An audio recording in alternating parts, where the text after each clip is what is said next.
తండ్రి తన కన్న పిల్లల భవిష్యత్తు కోసం ఎటువైపు మొగ్గుతాడు సార్?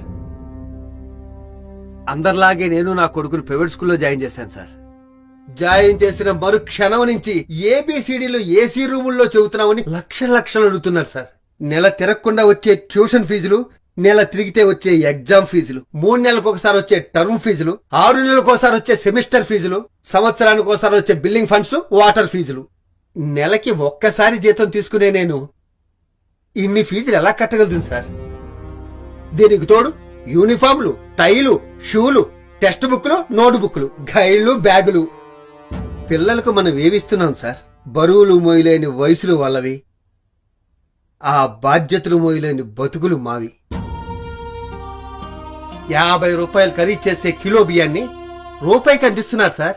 Hats off sir. మా ఆకలి తీరుస్తున్నారు, కానీ మా కోరికలు తీరట్లేదే, మా బతుకులు మారట్లేదే. మా తాత అదే బియ్యం కోసం ఎదురు చూసి, మా నాన్న అదే బియ్యం కోసం ఎదురు చూసి, నేను అదే బియ్యం కోసం ఎదురు చూసి, రేపు నా కొడుకు అదే బియ్యం కోసం క్యూలో నుంచి ఎదురు చూస్తుంటే మేము ఏమి మారినట్టు? ఈ దేశం ఏం డెవలప్ అయినట్టు? సార్, మనిషి బతకటానికి సహాయం చేస్తే డెవలప్మెంట్ రాదు సార్. మనిషి ఎదగటానికి సహాయం చేస్తే డెవలప్మెంట్ వస్తుంది. మేము ఎదగటానికి కావాల్సింది అన్నం కాదు సార్, అక్షరం.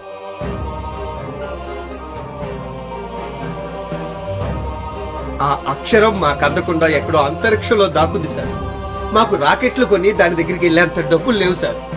గవర్నమెంట్ స్కూల్లో పనిచేస్తున్న టీచర్స్ కూడా వాళ్ళ పిల్లల్ని ఆ స్కూల్లో జాయిన్ చేయట్లేదు సార్. అంతెందుకు సార్, గవర్నమెంట్ జీతాలు తీసుకుంటున్నారే జడ్జీలు, ఎమ్మెల్యేలు, ఎంపీలు, ఐపీఎస్లు, ఐఏఎస్లు, ఎవ్వరూ వాళ్ళ పిల్లల్ని ఆ గవర్నమెంట్ స్కూళ్ళల్లో జాయిన్ చేయట్లేదు సార్. అలా జాయిన్ చేస్తే మా పిల్లలు అక్కడే చదువుతున్నారన్న భయంతోనైనా ఆ స్కూల్ని అభివృద్ధి చేయాలన్న ఆలోచన ఆ అధికారులకు వస్తుంది సార్. వాళ్ళందరికీ గవర్నమెంట్ ఇచ్చే జీతాలు, పెన్షన్లు కావాలి కానీ గవర్నమెంట్ ఇచ్చే చదువులు మాత్రం వద్దు సార్. మన దేశాన్ని సింగపూరో, అమెరికానో చేయక్కర్లేదు సార్. రూపాయికి బీవిస్తున్నట్టే రూపాయికి ఉన్నతమైన విద్యనివ్వండి సార్. సార్, మీకు దండం పెడతారు సార్. అమ్మని, అమ్మలాంటి అక్షరాన్ని అమ్మని ఒకటి సార్.